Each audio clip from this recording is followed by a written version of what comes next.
Mais bon, j'accepte de me faire payer en HSE parce que je veux continuer le projet.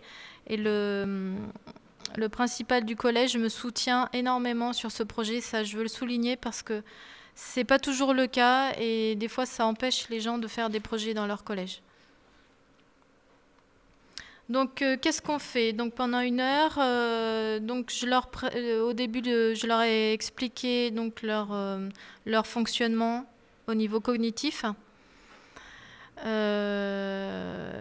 Et puis, on discute de leur facilité, de ce en quoi ils arrivent très très bien, très rapidement, et ce qui leur pose comme difficulté.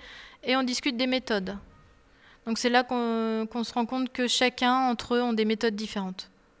Et qui peuvent donner des idées aux autres. Et ça, c'est très intéressant.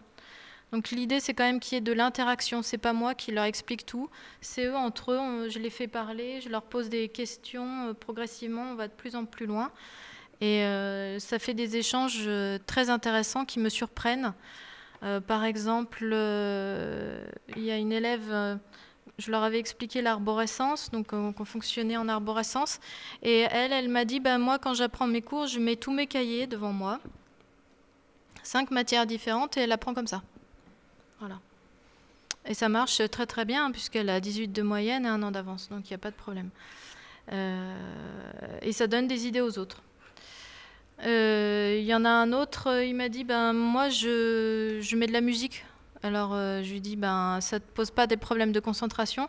Non, en fait, c'est quand il éteint la musique, du coup, il écoute tout ce qui se passe, il regarde à droite à gauche et du coup, il est moins concentré.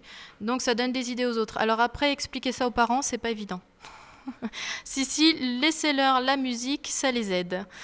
Donc après, j'ai un discours avec les parents qui les surprennent, mais en fait, ils ont énormément confiance en moi, donc ça marche.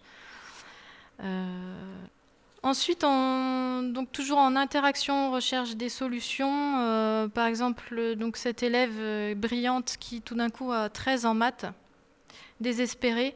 Alors, elle sait tout son cours par cœur, elle s'est appliquée, mais elle n'avait pas compris qu'en maths, tous les exercices étaient différents. Il n'y avait aucun lien entre les exercices. Alors elle a cherché pendant 1 heure le lien, ce qui fait qu'elle a perdu du temps et du coup des points.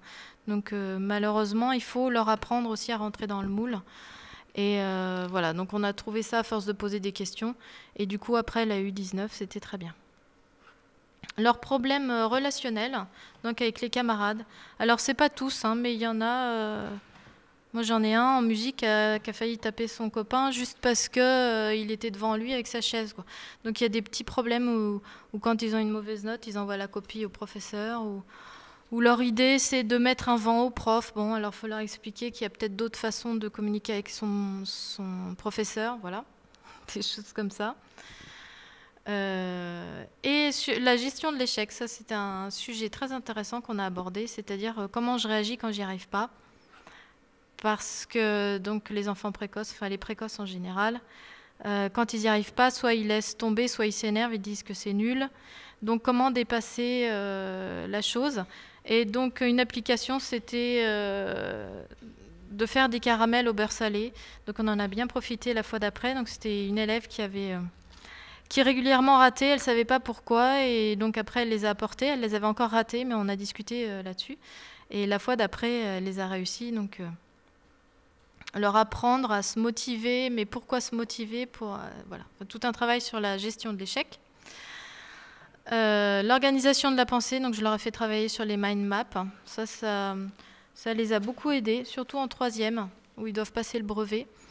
Donc je leur ai dit de travailler avec une idée centrale et puis d'aller chercher pour ceux qui connaissent la mind map, sinon je pourrais expliquer peut-être en dehors.